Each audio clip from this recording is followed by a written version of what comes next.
Man, what is going on? We are back in black in the building. Shout out to everybody out there at the Corp Plantation doing what you need to do to survive, man. Roll call. Shout out to everybody out there in Arizona, Miss Tanya, Latanya. Shout out to everybody out in Las Vegas, Nevada, siblings, friends, Jericho, everybody, what is going on? Shout out to my brother Dave for No Compromise. Joja in the building. Shout out to James Youngblood, Tex in the building. The homegirl Shawnee, Philly in the building. Erica, Florida, aka Florida in the building. In the homegirl, Melina, North Carolina, aka North Kakalaka. Man, we got a real quick one today. I got some audio, and I just want y'all to listen to this because we got to keep our heads on the swivel. But Dems out of options. Democrats out of options because they saying anything now. So we gonna play it. Let's get it. Man, I wanted to play you this so fucking bad because I was like, these motherfuckers is grasping for straws. Anything to support democracy. Hold on. This is the great Nancy Pelosi stealing ass, like all these other stealing ass politicians that has something to say about the democracy and what we allow Trump to say and do. You know, because Trump is the boogeyman, boogie. So I need y'all to really listen to this. Just check this out. In his performance, if that's the word we'll use, what he has done that would indicate that he cares, prioritizes, or ever valued or did anything to support a democracy. And now on the ballot saying he should have immunity from whatever he might do. Because they're trying to do whatever they can for Trump not to run. Look, first of all, you ain't got the black support. Foundation of Black Americans is not fucking with no Democrats. I'm talking about Foundation of Black Americans that have been awakened. Some people still want you to vote for Biden and all this other stuff, but people don't understand how this works. People haven't done their research and their studies and read and did their research and say, okay, when has this ever benefited black folk? Most people have not read Dr. Claude Anderson's Black Labor, White Wealth, so they have no idea what's going on, or Powernomics. So they don't know. They just, oh, he's racist. They're both racist. So just listen to what she's saying. Listen to the wordplay. I mean, really, I have sympathy and respect for everybody who votes. I'm glad people vote. I know some of them will always reject those of us who may look different to them in leadership or the rest, and that's that. But there are those who have real legitimate concerns about immigration, globalization, innovation. Yes, Foundation of Black Americans got concerns about immigration. From California to the North Carolinas and the Georgias, we don't want immigration because all it's doing is hurting Foundation of Black Americans. It's not helping us. It is making us a permanent underclass that Dr. Claude Anderson speaks about. That's why when you go to places like California and other places like Las Vegas, Nevada, the corporate America job market is dominated by immigrants. And no, it is. See, when you say immigrants, everybody always think you're talking about a specific group, like your Hispanics or no. We're talking about immigrants, period. We're talking about whether they're black, white, don't matter. Just immigrants. It's dominated by immigrants. It's not dominated by foundational Americans, period. It's just dominated by immigrants. So guess what immigrants are going to do? A lot of them are going to be tethers, coons, sambos. They're going to treat black people fucked up. They're going to do all kinds of sort of things to put us behind the line. And that shouldn't be. we should have priority and take priority over any other racial group because we have contributed more to this country than any other racial group. Because if that's the case, then why didn't white people do it? Why didn't white people pick the cotton? Why didn't white people build Washington, D.C.? Why didn't white people use their melanin and close their eyes and redraw Washington, D.C. and be the architecture behind that? Why didn't they do that? Oh, okay, I forgot. Why in Slavery by Another Name, they talking about foundational black Americans and building the goddamn railroads? Why are they not talking about any immigrant group? When they bring in an immigrant group, that's to finish something that most likely foundational black Americans have already started. Facts. And what does that mean for their job and their family's future? And we have to address those concerns. And Joe Biden is doing that, created 9 million jobs. 9 million jobs for immigrants. Don't let these people fool you. They throwing anything against the wall and hoping it sticks. The Kamala Harris is the Joe Biden's. No, stop. Let me tell you something. Get on the job with these immigrants and see how they treat you. The number one thing they do is they target foundational black Americans. Warren, how you gonna tell me? I know. We used to have these discussions at my mom's house every Saturday and Sunday when she was alive. That's all we would talk about. And that's all my mom would talk about. She would be like, she would always be like, all they doing is allowing all these immigrants to come over here and they're gonna take America's jobs. And then we gonna be, she never even read Dr. Claude Anderson's book. She was like, but we gonna be the ones begging their asses for jobs because we can't get them. Go to California and see if you can go get into a corporate America job and find out how many immigrants you're going to be competing against. So no, we're just going to sit this one out and watch you guys run out of options as the clock expires. That's what y'all get. I don't feel bad for no Democrats. Nancy Pelosi's been a career politician too. Ain't done shit for foundational black Americans. They won't even mention foundational black Americans, but they'll put on some clown-ass kente cloth and take a knee and act like they doing some solidarity shit for black folk. You ain't doing shit. No, you're not. I want to hear that. In his term in office, Donald Trump has the worst record of job loss of any president. There was no job loss because the economy wasn't fucked up then either. Stop it, Nancy. Stop. Last time we checked, it wasn't like that. Stop.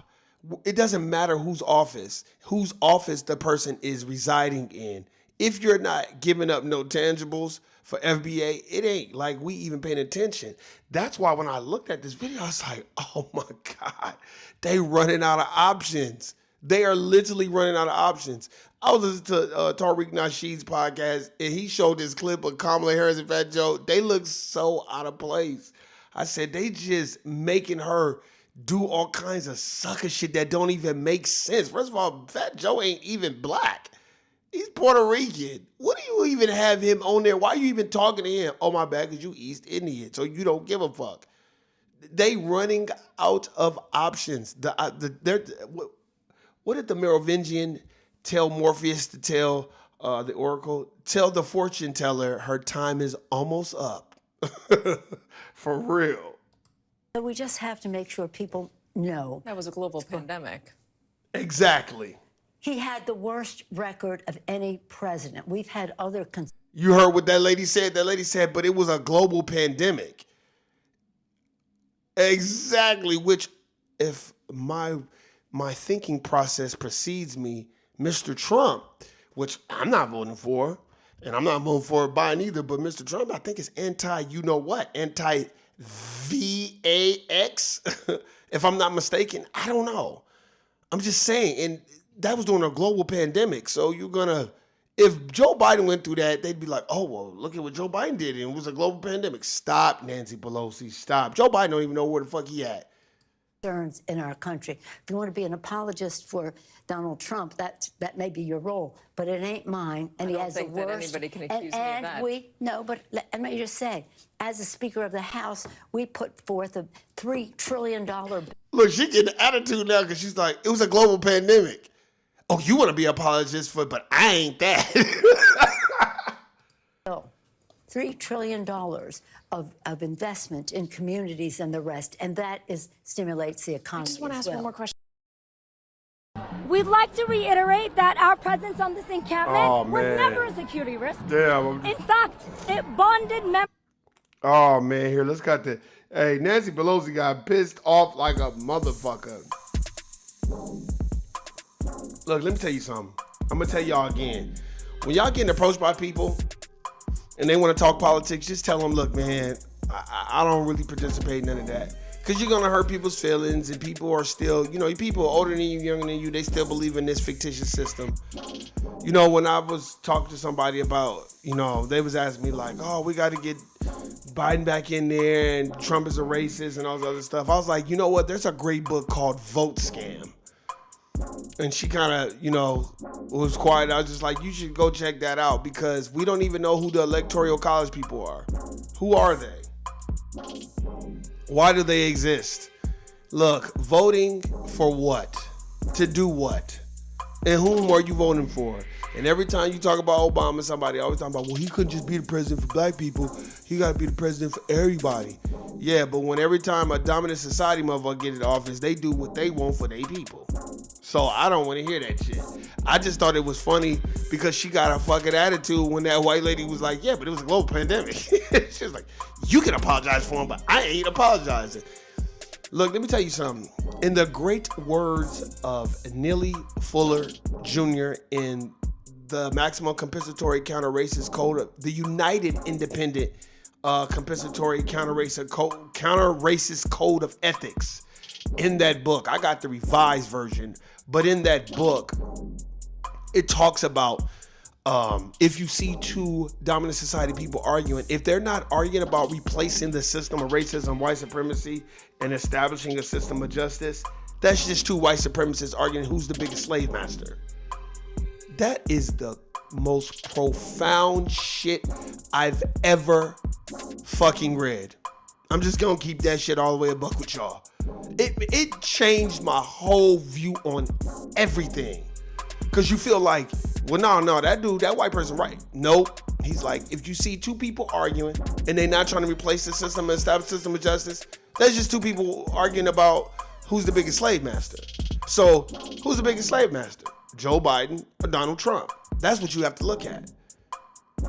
Now, let me tell you something. Most black folk are in alignment with conservatism views and belief systems, not the whole situation, but we do believe in no immigration. We don't want, look, you ask the average black people be talking this bullshit about, oh man, you better vote for the Democrats all the time. And then you be like, so what you think about immigration? They be like, no, them immigrants should be here. Okay then.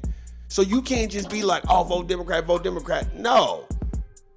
Most black folk views and belief systems don't even be in alignment with democratic views, because a lot of black folk don't believe in immigration. I'm talking about foundational black Americans.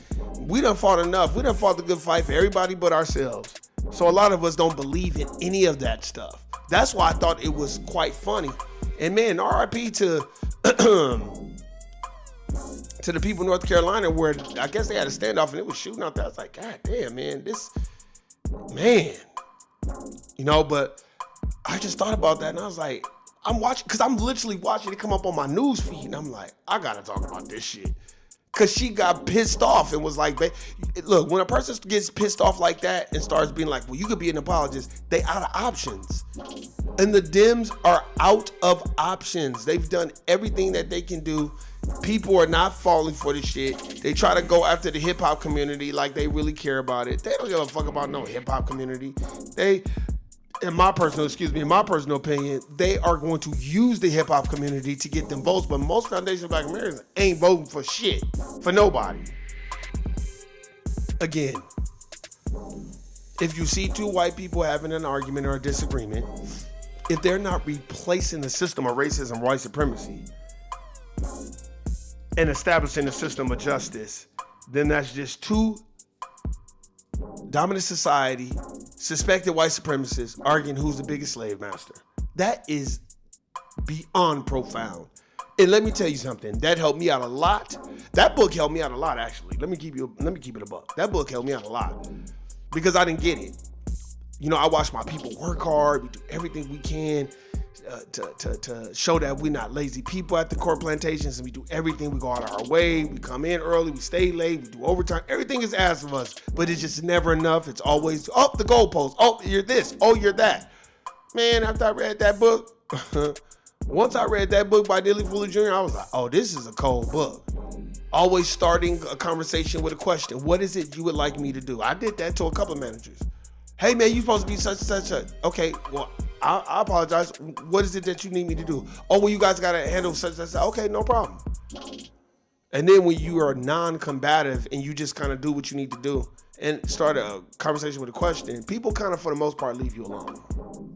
So when you watch people like Nancy Pelosi and all these other people get pissed off because they know people ain't voting, that just means their reign is over and it's time for another person to start stealing. Because that's all they doing is stealing money. They making decisions for motherfuckers that are on the ground level doing all the groundwork, and they ain't planning on going back to the ground level work and doing shit. Nancy Pelosi is wealthy. And didn't her husband get a DUI or some other shit like that? Bitch, you shouldn't even be talking. But anyway, I just thought y'all would see that. There was even a video, I couldn't find it no more, of this DA in Monroe County, New York. She was speeding like a motherfucker. The police followed her all the way to her house and was like, did you know that you was speeding? I had my lights on to turn. I'm the DA. She basically told that police officer, look, I'm dealing with 3 murders. And I'm like, that don't got shit to do with you breaking the motherfucking law. I mean, this white lady just talking crazy to him. I said, wow, even if she wasn't the DA, they still would have let her do that. But they wouldn't have let no sister talk crazy and drive all the way home. They'd have had guns blazing. He didn't even have his gun out. I just see how things shift. So we got to make sure we understand who's in options and who's out of options. Both parties are out of options, if you ask me. Both of them are grasping for straws. You know what I mean? That's why when I see immigrants vote for Donald Trump, I'll be laughing because I'll be like, they don't want y'all punk asses here. You know what I mean? Look, it is what it is. If that's your belief system and you want to go vote and all that, go ahead and do that. But when people be trying to convince me, I'll be laughing. I don't even want to go down that road with people because all you're doing is just chasing your own tail. Most people ain't read Dr. Claude Anderson's Black Labor, White Wealth or Powernomics. It's just the truth. It's a fact. So you can't have those type of conversations with the average person. The commoner is what they will refer to us at. The fickle crowd, basically sheeple, dumb motherfuckers that ain't read nothing and just going by what they were told on TV or on the radio. I'm telling you, the majority of the time when I have these conversations with people, I just be like, yeah, man. I don't be into that shit because I don't even care. I don't plan on one, man. After that Obama shit, I was like, man, that motherfucker done fooled the fuck out of everybody. Fuck that. I ain't vote for shit. He ain't do shit for black folk in my concern. You know how many black people I knew was struggling? That's just in Las Vegas, Nevada. We're not talking about across the United States of America. This motherfucker want to get on TV talking about the fundamentals of the economy are strong. Man, get your whole ass out of here. No, it ain't. And then he gonna save the banks and not save the people. Like I keep saying, Foundation of Black Americans, do I need to? I'm going to give y'all the statistics. I'm just going to give you California statistic, and then I'm done. And I want everybody to hear this. David, James, Erica, Shawnee, my siblings, whoever listens to this podcast, I'm going to say this, and I'm done. I'm done. I'm done with this one today. 19% of foundational Black Americans are Black families own homes in California. 19% of Black families. So that's your Puffies, your Dr. Dre's, your big boys, all the Black people combined. 19%. It's 62.3% of white folk own all the real estate of homes in California. 62 fucking percent. And black folks, only 19%. I'm done. Guilty, nigga. Peace.